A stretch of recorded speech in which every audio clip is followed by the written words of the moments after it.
And there's a sense with Nemo that he like throws you in the deep end of the pool. You can ask Casey Phillips the same question. It's like, what am I supposed to do? You'll figure it out. All right, Landline Now, welcome back. I'm Jami Jones. And in the studio today, I have with me a very special guest and a very dear friend, Jimmy Mack, the one and only Jimmy Mack with the Dave Nemo Show. And I thought we could take some time and just really kind of tell the story of Jimmy Mack and how you got to do what you're doing now and all of that. So a complete fix. It's total nepotism, by the way. I married the boss's daughter. I'm not even kidding about that. I didn't marry the boss's daughter and then get the job. I actually have been a journalist. I've done work in law enforcement. I have worked in journalism. I have worked in podcasting. I have worked in entertainment. Dave Nemo had seen some of my work before, had read some of my columns and articles. And by a fortuitous accident, we lost somebody on the air. No death or anything. Somebody just simply was no longer working there. right. And he called me one weekend and he said, look, you got about 5 minutes to decide. Can you get out to Ocean Springs and go host with my daughter?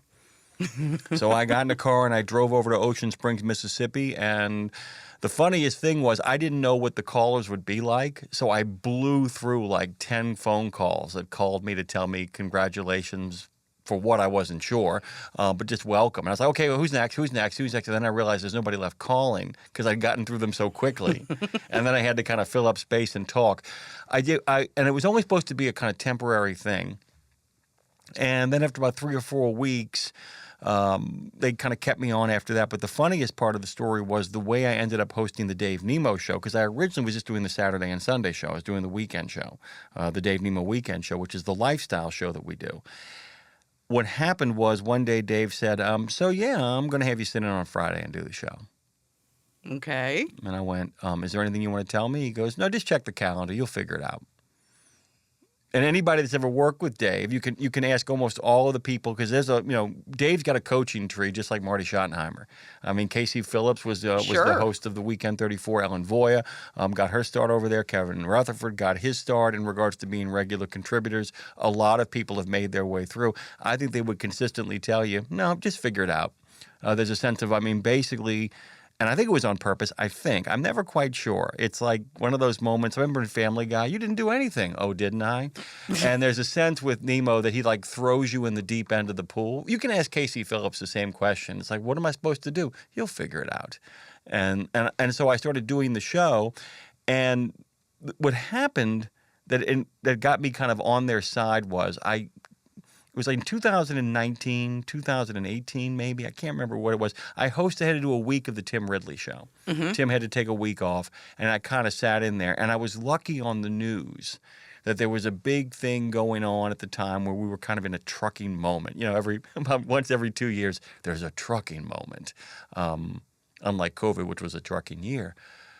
And I remember just kind of asking the question that morning, that first Monday when I was doing Tim's show, if somebody's coming into trucking right now and you sat down with them in a diner, what would you tell them the one thing they had to learn? That's a good question. And the phone lines lit up. And the number of people, you'll love this, Jami, the number of people who called and said, learn how to read a map. Oh, 100%. Over and over again. And we really got into the weeds with some, I was ready for some more sophisticated stuff about dealing with people and all. And it came down to some real simple basics. But I don't mean like people saying, buy a map and then hanging up the phone. Ended up having a really great week's worth of conversation. And after that, the resistance, and look, here's the thing. We work in an industry where people don't like change. Oh, 100, not at all. If you're going to disrupt somebody's productivity, predictability, and that's the good way to kind of phrase it. People have I call it a productivity predictability. I will be productive if what happens next is predictable. And the more I can ensure that, even if it comes down to what I turn on the radio on a daily basis, anything that kind of messes with that chi, it's almost like baseball players. Like don't talk to the guy with the perfect game. Oh, that one? Leave him alone. Leave him alone. Do not talk about the no-hitter. Don't talk about the no-hitter. By the way, there's a great story about that where nobody would look at David Cohn in the 6th inning of his perfect game at Yankee Stadium. He didn't realize what he said. Why isn't anybody looking at me? Shut up, dude. Don't talk to me either. I don't want to say anything to you.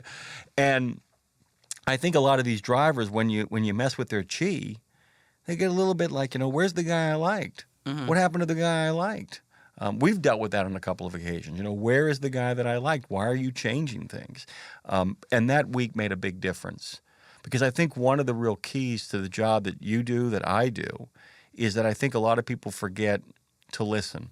I think a lot of people forget to listen. And I think one of the biggest mistakes I always tell people who want to do this, I said, look, dude, there's a lot of people that can talk. And you and I, this, we could write copy for days. I mean, if you told us that we wouldn't get a single phone call, nor could we play music, but you gave us a week to get ready, we could still do it. we could do it. Yeah. We could do it. But the problem is, at the end of the day, you're not really listening to anybody at that point. And the thing about live radio, podcasting's a different animal. Because the thing about live radio is that there's an intimacy there that even in podcasting is not. There's a sense that the parasocial relationship in radio can break down in a positive way. You can actually call and make contact. So I'll give you an example. So we do a weekend show. Weekend 34 is my gag name for it. It's Dave Nemo Weekends. And one of the things that's been really fun for me is over the month of Halloween, over the month of October, we bring in a lot of horror podcasters, people who talk about spooky stuff, people who do fictional podcasting shows that are about spooky stuff. And and we have regulars now that come on and contribute. There are these two guys who started a podcast, Jami, where it was just them talking about one author and just two guys who wanted to kind of kill time while they figured out what they're going to do the rest of their life. They're now on episode like 1,000. Oh, my word. They now count Patton Oswalt as a regular listener and contributor to the show. Chris Sarandon is a contributor and regular listener to the show. A lot of famous people. They've just kind of gotten swept along in it. Well, before they got big, I had become a fan of theirs. They got me through the pandemic to some degree. And when I brought them on the show, the first time I was talking to them, I suddenly started giggling and like, why? I said, I feel a sense of deja vu. I've never spoken to you, but it's these two guys always talking. And nobody ever gets access to them because as much as it seems parasocial, there's no way to access people. Radio, they can find out who you are. Oh, yeah. They can talk to you. As a matter of fact, how many times have you spoken to somebody on the radio? Here we are right now. And you don't get a chance to either see them a lot or you never see them. And there's that sense of oddness when you talk to somebody for 4 years and then you finally finally meet them. Now, sometimes the reaction is, oh, I'm sorry, I met you. And sometimes the reaction is all of the women at Matt's when they all met Andre Thibodeau. Well, it's Andre. You ever seen that human being? Yeah. I mean, I know you have. I mean, it's like, well, you should have said after the first time after the pandemic ended and we all went to Matt's because, Dre doesn't get a chance to get away. We said, you know what, dude, we're going to bring Dre. We'll have somebody work for him. He's got to go on one of these trips. The number of people who had never seen him who were like, that's a handsome dude. You know what Lindsay calls him? She calls him Sexy Jesus. Oh, my word, Lindsay. So this is actually this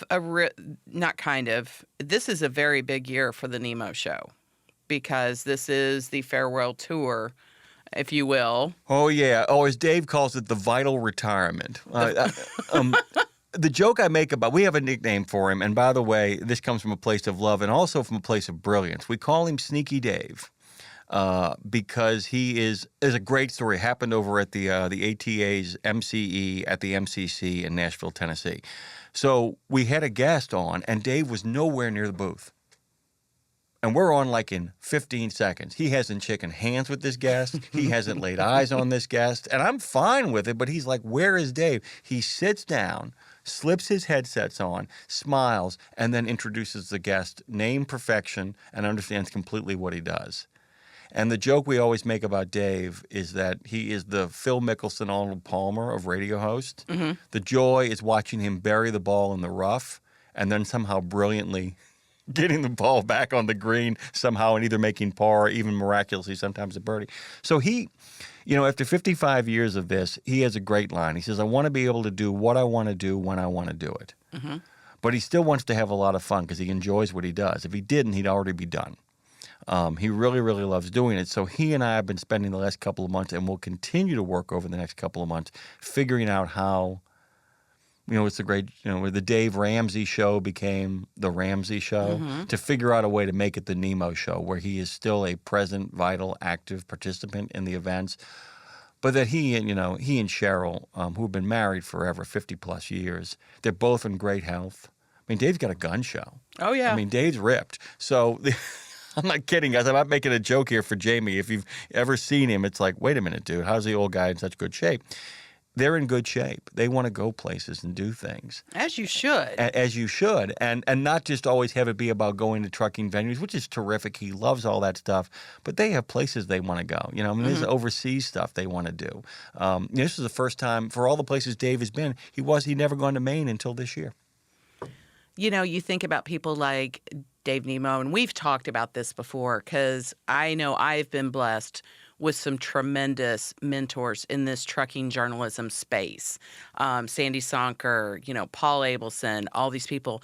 And when you have somebody like Dave Nemo, who has not only helped you launch a career in this trucking journalism space, but the wealth of knowledge. And I mean, he is walking history now. Well, his musical knowledge is insane. And his musical knowledge is not only historical, it is contemporary.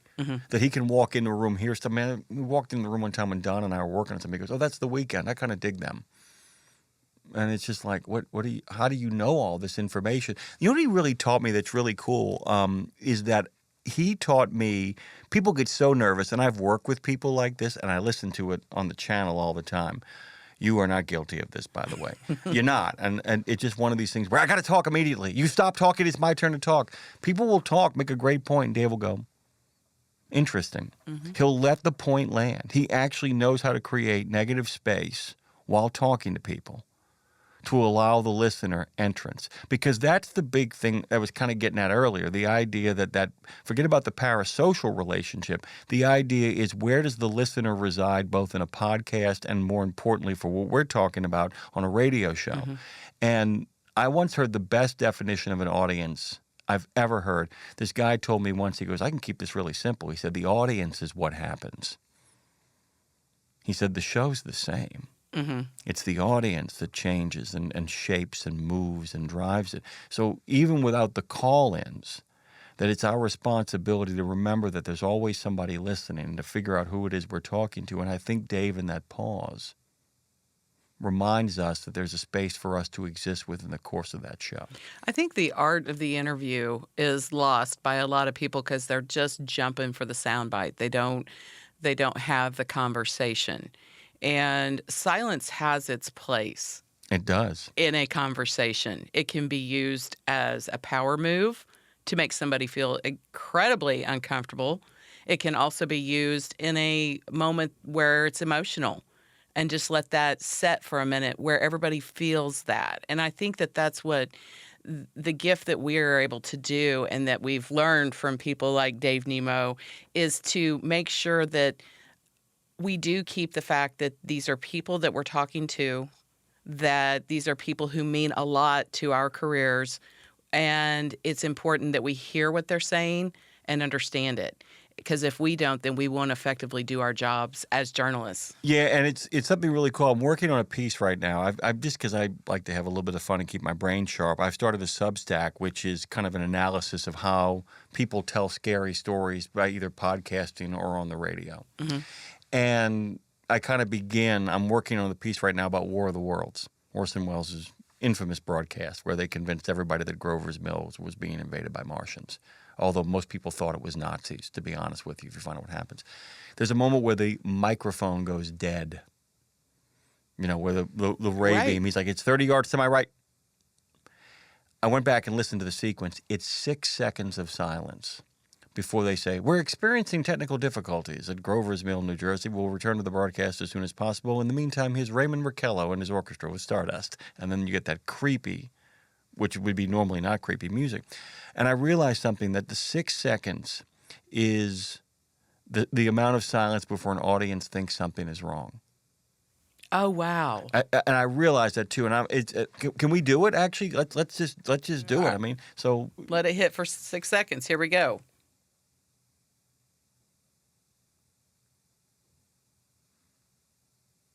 That's it. Yeah, it starts feeling a little uncomfortable. It's right at 5 and 6 where it begins to feel uncomfortable, and it's a great value lesson to kind of go what we're just talking about. This desperate need, the cacophony need to fill up sound.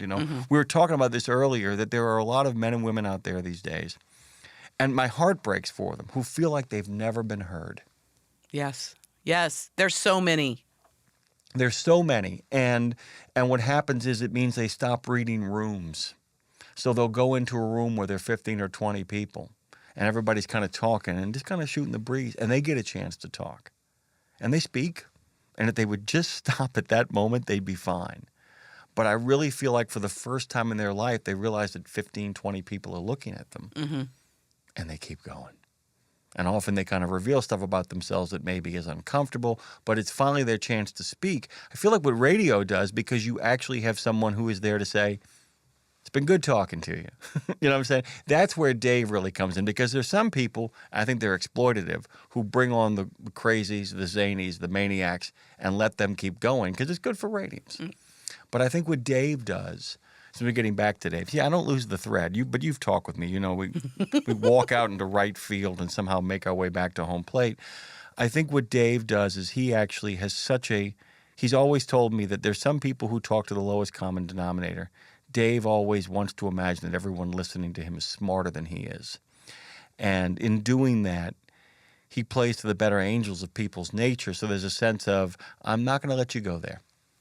And I'm not going to let you go there in a way that doesn't make people think I'm stopping you from going there. I'm just simply redirecting you. And I think it's a responsibility, particularly in the political climate we live in, and the fact that there are so many other places for people to have that kind of experience on the radio, that there is a place where cooler heads can prevail, and the temperature actually can be brought down to the medium cool that is Dave Nemo's voice. Yeah. Something kind of extraordinary about that. Well, let's kind of get specific about trucking. I'll do it if you'll do it. Okay. I'll go. Let's go. All right. So in the early days of your radio trucking journalism, what was the funniest misstep you had because you didn't fully understand trucking? Oh, God, I have to think about it. It's not a matter of like, well, I don't know. I was kind of pluperfect. No, God almighty, I really think the discussion of the fifth wheel is where I just was like scrambling, trying to kind of figure out what the heck they were talking about. It's like, am I not welcome to this party? Is that what you people are referring to? I don't understand what we're talking about here. And I was very lucky because not only did I have Dave Nemo, I had Tom Bray and Dean Croak early on in the process. Yeah. Like I said, those mentors save you from yourself Let me tell you something. I can't tell you the number of times where it's like, Dave, I don't know, go call Tom Bray. I have no idea. I'm just making this up as I go along either. Oh, I mean, and there were times where, I will tell you this, I didn't have as much of a problem with this job as I've had with previous jobs because of previous embarrassments. I learned, and it was the Tim Ridley show where I basically kind of sneakily on that week got a crash course in trucking. Now, I had some advantages that I was raised in a railroad family, so I do know a little bit about intermodal transport and all that kind of stuff. But there was a job I had earlier where I covered sports. You and I both have that background, where there were some places I was lost because I didn't know where the bodies were buried or the players were, and embarrassed myself because I wasn't willing to say I don't know. I was ready for that on this job. Yeah. And the big thing, talk about Dave Nemo saving my tuchus. He said, Jim, they will put up with anything except a phony. If you don't know, you need to tell them you don't know, and it's okay. You know, that is so funny. That is the first thing I always tell a new reporter when they join the Landline team. You know, the absolute thing you are going to lean on for months, maybe even a year or better, is I'm new here. And if you're honest and authentic with your readers, your listeners, you know, and tell them the truth that you don't understand exactly what they're talking to you about, they will spend all the time in, you know, that you need to understand it. And it is because you're listening and you're and they want to tell you. Yes. They're excited. And somebody's finally listening. And when you get it to that level and you get it from the people whose lives it's affecting, that makes you such a better advocate for them to tell those stories on down the road. And it's like the one thing I will say about trucking as opposed to sports journalism, Man, truckers have a BS meter that is finely tuned. You will not ever con your way out No. with a truck driver. No, you won't. No, you won't. And it's like one of those things too. They will smell it a mile away. Oh, They yeah. will smell it a mile away. And how they talk to you and the questions they ask you. I had this weird moment. I can say this to you because he's not around. He'll hear it later. So Louis, I'm a NASCAR fan. Okay, I'm a NASCAR fan. Well, I talked to Louis long enough to know what was coming, and he asked me, "Who's your favorite?" He goes, "Who's your favorite NASCAR race driver?" And I'm like, I'm in a really awkward position here. Not because I don't know what I'm talking about. I just don't have the heart to tell a Ford man that I'm a big fan of Joe Gibbs. Oh, no. I'm just not going to do it. Because I'm a big fan of Joe Gibbs. And I'm a big fan of his approach to everything. I've admired him for a long time, but I'm sitting there going, I am not going to tell Louis Pugh. But I had this moment, I said, I really hope he doesn't think that I'm actually faking my way and pretending to like NASCAR. I just don't want to tell him that the NASCAR that I like, he's not going to be appreciative of. But there is something about that, the idea that Louis got a great BS meter. Oh, yeah. I A mean, monstrous one, actually, as a matter of fact. Todd Spencer does too. I mean, Well, the leadership around here, no, you're not going to con your way out of anything. I can promise you that. But I think my most embarrassing one, which I've been waiting for. I've been prodding you on, but I've been waiting to hear this. well, and it was just a rookie mistake. And unfortunately, Fortunately, I was working at the trucker. I enjoyed the job. But unfortunately, my column was on the front page of the newspaper. So not only did I make a mistake. I'm already hurting for you. I don't even know where we're going, and I'm hurting for you. It was the first time that I was covering trucking. And I thought, boy, I can really empathize with truck drivers because fuel prices had just gone nuts. And I know where you're going. I had a 42-gallon tank on my Suburban and thought that really meant something, that when I was paying over $100 for a tank of gasoline, that I thought that made me, connect. Oh, no. I got lots of phone calls on that one. I learned pretty quick, and that's when I was like, I'm just going to leave this one to the professional. Yeah, but it's one of those things. But this is what's so much fun, and it's why we have on our show the reporters, which you have always been so gracious to kind of be a part of that, because I'm always trying to explain to our listeners what it is you do. Look, I will tell people I have a background in journalism, and I understand about verifying sources. I would never go on the air and violate the tenets of journalism for the sake of the benefit of the listener. And that's the deal you make. I am not a journalist. You, in fact, are. But it's important. One of my jobs, I feel like, is to kind of explain to them what we do. Mm-hmm. Because I feel like the difference between an article that caters to a particular audience and an article that is just absolutely full of dookus. Mm-hmm. And they need to understand the difference. And one of my favorite lines I ever heard from my dad was, he goes, "Look, pal, you're entitled to your opinion. You are not entitled to your own facts." And that's a lot of things I think we're wrestling with these days, and it's so important for what we do. It's okay to say, I don't know. It's okay to retract. It's okay to screw things up. What's not okay is to continue to assert things just because they make your listeners or because they make your readers feel good about their priors. Mm-hmm. Well, and I think it's a battle that we're having in journalism in particular right now, because there is such a distrust overall in media. And I think a lot of it's, self-inflicted harm because of 24/7 news cycles and working the refs. And I will say this, though, that the refs have been worked. A lot of people are not willing to kind of say, nope, you're wrong. Mm-hmm. You know you're wrong, and you continue to lie. And it's got to stop. Yeah, the infotainment realm. So I think when you can stop for a minute and say, look, we have these journalistic tenets that we stick to.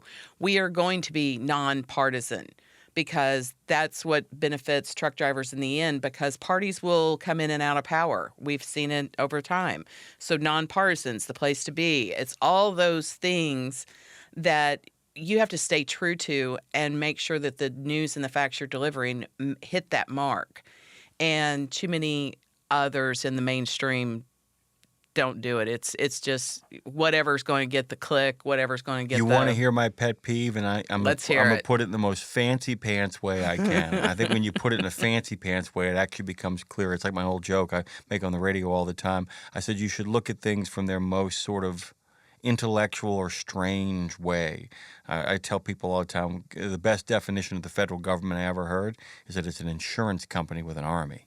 Oh my God. Well, it's not wrong. I mean, that's not wrong. And the idea that, what is Southwest Airlines? It's Greyhound with wings. I mean, when you think about it the way that it actually is, one of the biggest problems I have right now with infotainment is I tell people that there is content and there is form. Mm-hmm. Now, often, great content fails to break through because it fails to wrap itself up in the proper noise of form. You follow me? Yeah.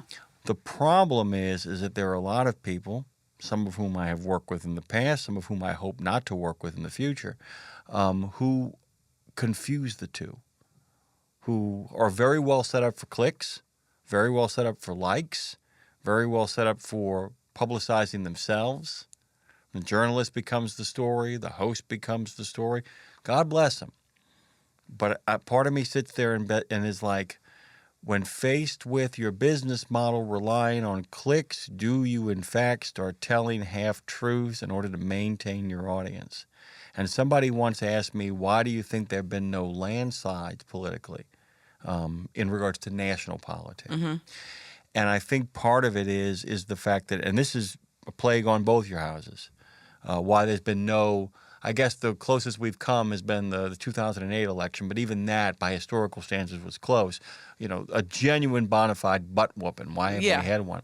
It's because people have places where they can go confirm their priors. You see, in 72, when everything unravels for Nixon, every place you go to says things are unraveling for Nixon and he's a crook. Yeah. There is no channel that you can go to that can tell you, oh, no, they're wrong, they're liars. Yeah. No, what you believe, what you want to feel in your heart, you can believe. And that applies to both sides, that we can always race someplace where our priors exist to make us feel better about the way we want to feel as opposed to what we want to know. And I've always made a point, if you're watching the news for good news, you're not watching the news. Because good news happens all the time. Mm-hmm. You can find it. You can find it if you look for it. Good news happens all the time, though, man. It's like, are you proud of your grandchildren? Yes. Then that's good news. Mm. Did you make money today? That's good news. Did you wake up this morning? And it goes back to trucking, too, right? Because the idea that it's like, do you know why nobody tells you what a great day truckers had? Because it happens all the time. We only hear about the trucking accident because it's a rare thing. When we stop hearing about trucking accidents, that's going to be bad because it means it's happening all the time, everywhere. And I get really worried that people aren't going to different places, that they're going to places that make them feel good about the way the world is, even if feeling good means hating the world. Yeah, confirmation bias. Confirmation bias. It's a bad thing. I need to do my own research until I find the stuff that I agree with. Yeah, that's exactly what that is. We touched on Dave and his farewell tour. Those are some big shoes to fill, my friend. I'm not filling them. I'm gonna put some cement galoshes on Casey Phillips and just kind of drop him into the bottom of the lake. Pontchartrain. He can have it. I don't know what the future holds other than I really enjoy this job. Mm-hmm. That's what I tell people. I don't know, and I don't know if Dave's model is really a model that can work for anybody else anymore. I don't know if, and this is with deep respect for a lot of our friends on the radio right now, I don't know if you can do what Dave does anymore in Dave's model. I think that one bloviating blowhole by themselves in the middle of a microphone, if they're in fact hitting you with really kind of incendiary opinions, I think there's still a market for that. And there's some guys who we know who would very much like to be a part of that world. And by the way, God bless them. There's good money in that, and that's real talent, by the way, to be able to kind of extend for 2.5, 3, 4 hours. I mean, we're not talking about an hour here. We're talking about 4 hours of program. I don't think people want to hear that anymore. I think the reason why podcasting's gotten so popular, and if we can learn anything on the radio from podcasting, is people want to feel, and I feel like we do this on my show. I feel like I want people to walk into a diner where there's a lot of really smart, groovy people who know a lot about trucking, and they sit in a booth with those really cool cats, and everybody's just kind of shooting the breeze. And so in regards to what happens next, I think the format stays the same, and I think the information stays the same. I mean, it's got to be trucking. Right. There's no way around it. And there have been people who've tried, but there's no way around it. At the end of the day, we serve you serve your 100,000 and more on the air. On the other hand, we serve 1 million plus. We serve a lot of folks out there, and we want to create an environment where they feel like nothing worse than a diner where you don't feel welcomed. Right. And so I think part of the game for us moving forward, the next model, maybe I'll sit in the center of it, but I want 2 or 3 people sitting around me. You know what I'm saying? I would like, I would like more voices at the table. And one of the things too, by the way, and I don't feel controversial about this either. We need a little more diversity. We need some people of color. We need some Sikhs. Oh yeah. We need some people who are just getting into the action. There are vast groups of people who are not being spoken to and not being given the information they need. The young dudes, the young men and women Oh, entering my the God. industry, the I know. women entering I know. the industry. And what I'm worried about with the young people and the young women entering the industry is, how do I put this and not make anybody aggravated? Well, he's young and he's talking about trucking. And I have no problem with somebody young talking about trucking. Let's go get those guys. What I don't need, though, is like I said, we go back to content and form. And there's a moment where you want to say, you got a little handle on the form here. Now, what are you talking about? Because somebody said, well, after a while, you run out of stuff to talk about. Huh. No, we don't. We don't. We actually don't. There is so much. I mean, I got into the weeds with Jay Grimes about what it takes to build parking. Yeah, it's a lot. There's a lot more and it's to it than people interesting think. too. Yes. It's interesting and how much it costs, how much one parking space costs, which is why Jim Park had this bad moment where he said that trucking should pay for parking, and you would have thought now. Don't worry, you're going to feel better about Jim in a second, too. He meant the big carriers. Oh, of course he did. What he meant was, he said, no. He said, I don't think drivers should pay for parking. He said, but I think these carriers and these fleets have a responsibility to really do more out there on the road to ensure that there's more parking out there. And you could hear this collective relief because people love park. And they're like, what are you doing, Jim? And he's like, oh, wait, no, I meant the carriers. But it's one of those crazy things where, people, I hate the government, but you want to say, dude, you know how much it costs to build a single parking space? Even some of the really Tony carriers with buckets of money.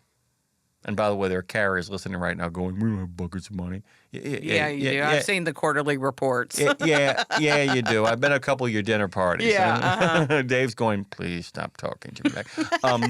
No, but you get the idea that it's but the idea of that kind of thing, that parking is one of those issues where our listeners need to understand the government ain't always bad. And if the government shows up and says, we'll build it. You take the win and you go home. You declare victory and you go home is kind of the thing. We just have a lot of responsibility because we are in many ways, I think, the last sane voice that a lot of these people listen to. I'm going to be really blunt about that in regards to the industry. I think there's a lot of people out there who are talking to truckers, and I am not utterly and entirely convinced they're giving them good information.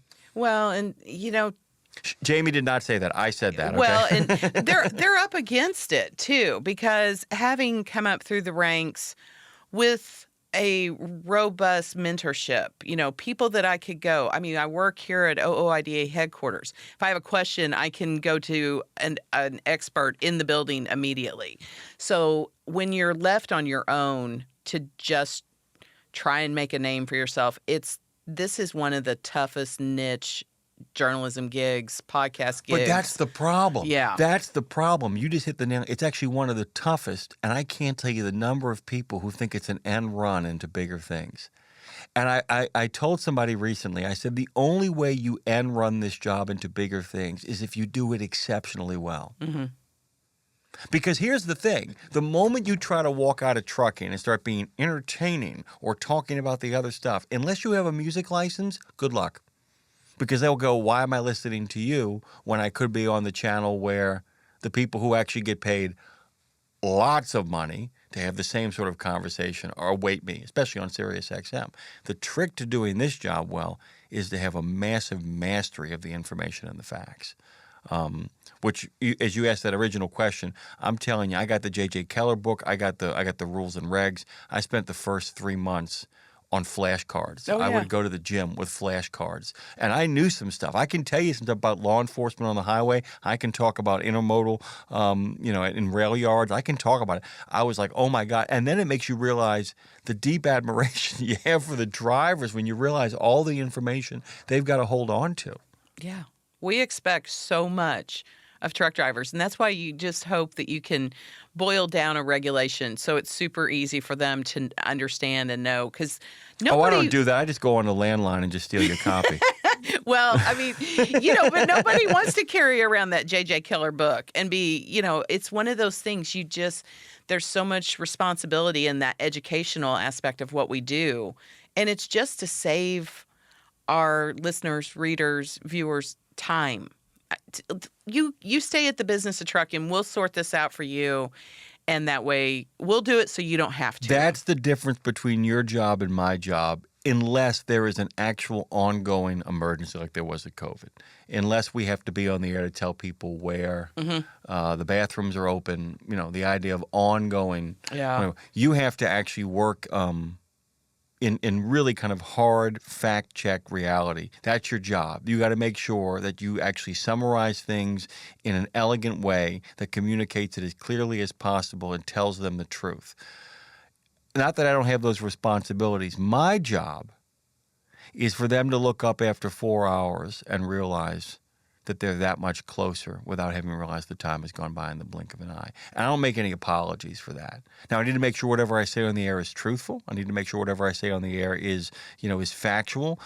But my true responsibility is to keep them awake, alert, alive, so when they look up, they go, wait a minute, 4 hours is gone? Yeah, 4 hours is gone. You're that much closer to being where you have to be. Yeah. And it's a fine line, which is why I understand that there are people out there who feel like, well, maybe I can, just have a good time here on the air. You can, but you need to. I'll give you an example. I'm really proud of this. So just did a show recently where it was Frankenstein Friday. All right. It's a real thing. Look it up. It's the Friday before Halloween, and they celebrate wouldn't lie Frankenstein. on the air. So we're not gonna. But it's an absolute thing. But what I did was, and I was really proud of this. I won't even act like I won't humble brag. I was proud of this. I said, well, how do I work this in? And what I did was I said, what is the time that the odds were rigged against you, that you rigged your rig in such a way that you rigged yourself towards success? And I talked about the idea of Frankensteining your truck when you broke down or something went really, really wrong with it. And to make it 35 miles to avoid the tow company, to avoid all that kind of stuff, where you actually had to do a Frankenstein and basically get the jumper cables and be like, it's alive, and get it to where it had to go. Phone lines lit up. That's a different conversation than just talking about the fact that it's Frankenstein Day. Yeah. And that's really kind of the game we have to play. If you have things that you think are fun to talk about, great. Just make sure they relate to trucking. Just make sure they connect with trucking. That's the difference between what you and I do. At least what you do over at Landline. Because at Landline, man, you got to get those journalism tenets done. I mean, you got to do it. And as much as and by the way, if anybody wants to go back on our SiriusXM app and listen to Jami and I talk, we get into a really great conversation where we distinguish between news and editorial. Remember that conversation? Yep. News and opinion, news and opinion ain't the same thing. And you can be completely factual in opinion, but at some point in between the facts is your interpretation and your understanding of them and where you think people should go. Right. And that's not the same thing as news. Now, sometimes people make news by giving an opinion because, after all, celebrity endorsements are the most important endorsements. But most of the time, opinion is exactly that. And that's the toughness of the rack to be able to distinguish that. And I think we have a responsibility both on the air and in print to help our listeners understand what the difference is. Yeah, everything should be clearly labeled. It should be clearly announced as such. If you're going off on the opinion bandwagon, you have to honestly let your readers, listeners, and viewers know that it's just. I think it's critical to our integrity. If we try to mask it any other way, it hurts our integrity. And I think that's really important. Speaking of your integrity, what do you think is like the grooviest thing that you cover in regards to trucking? I mean, we all have our little passions. There are things that we think are really great. I really like talking about sleep is really important to me. But my big thing is every Friday I do Education Station. I am obsessed with how we train people to drive trucks. I'm obsessed with listening to different CDL schools and trade schools and community colleges talk about what they look for in a teacher of truck driving. What's your thing? What's your bag? I honestly, so I started out at the Trucker, which is really just an impartial newspaper, and I covered, let's just be honest, the ongoing battle between ATA and OOIDA. The big fleet versus little guy. And it was never something that really spoke to me until I was watching this and directing the content of the Trucker and, making sure that both sides were being represented and everything that you should do. And then when I got the call to come to OOIDA, and join Landline, I was so excited because by then I got it. I got the plight of the little guy, and it was. They have you been hearing the argument warriors. I've been having? I have a regular caller, by the way, who actually thinks that there is a driver shortage and it's terrific. And he and I are talking across from. We're almost there, where he's like, "You're killing me with the whole driver shortage thing. It's how I make my money." And I said. And it's crazy, though. I mean, we go back and forth on it. He called, and he's very, very, very respectful. It gets tight, but it never gets ugly or anything. But it's just amazing to me who buys that narrative and who doesn't. See, I think there is a driver shortage, but I think the driver shortage is one of quality drivers, because I think a lot of quality drivers, having been detained at docks too long, having been lied to by recruiters and brokers, and having been left on the side of the road by carriers, have decided, you know what, I'm going to go join the other 600,000 CDLs in California that are yet unused. Yeah. So what's the next 6 months hold? What Real Tell me, fun. Short-term future. I what got you got really going? fun stuff. So we're going to go to Women in Trucking. You guys going to Women in Trucking? I believe so. Okay, well, we'll see you there. It's going to be Lindsay's first time back in full. A woman in full. Lindsay Lawler returns to the show. She'll be, and she's going to be doing a little bit more, as a matter of fact. She's been doing a little bit more social media. She's going to have a little more flexibility on the weekends, too, because of her performance schedule. I just told her point blank, I said, dude, if you show up at 8 o'clock in the morning, I'm good with it. I said, if you're out there singing songs and doing your thing, that helps me as well. But she's going to be probably stepping in once or twice on a Friday or a Monday or something, doing a little substitute work for us. I'm also trying to talk her into a thing called Lindsay's Lyrical Long Haul, where I want her talking to all the different truckers and trucking companies' tours.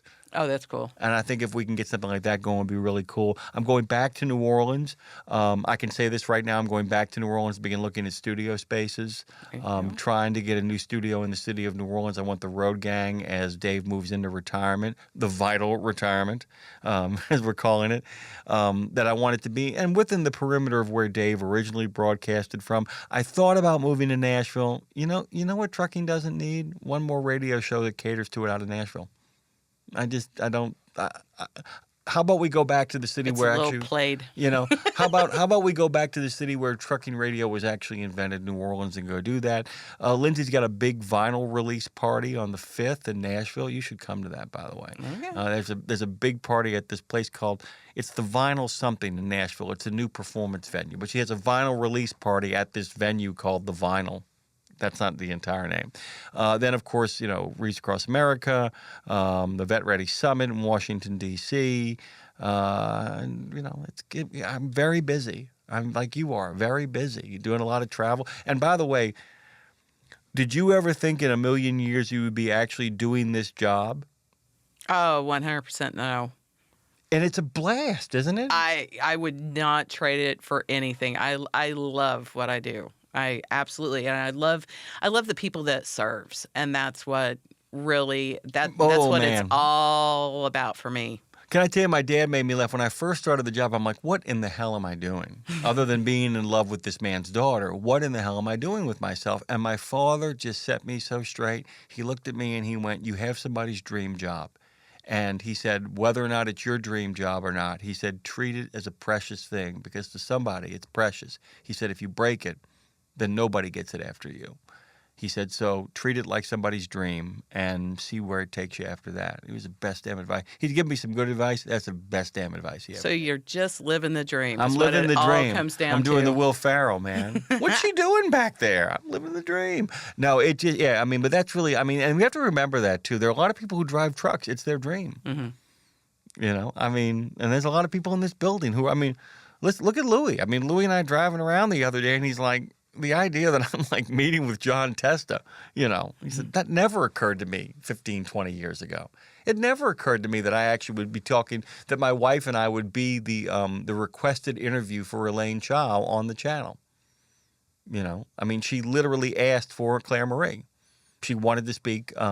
She didn't want to speak to Dave or I. She wanted to speak to Claire, and Claire went to me and she went, would you please come on with me? I'm very nervous. So, I mean, you don't think about these things when you're growing up. And a friend of mine once said, if somebody had told you when you were 11 years old that you'd get a microphone and a chance to talk to a whole lot of people and you would make them happy, would you be okay with that as a little kid?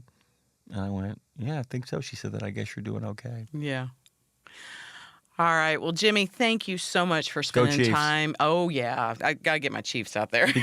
By the way, I got to tell you, before we get out of here, so Mike Florio did the show with me this morning, as he always does once a month, of Pro Football Talk. And he was actually talking about that trade. He said, well, they had to go get somebody who didn't previously play for them.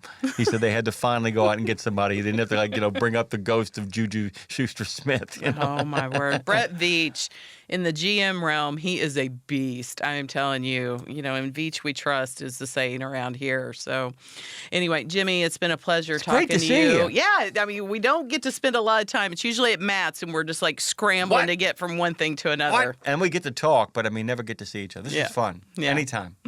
All right. For Landline Now, I'm Jamie Jones.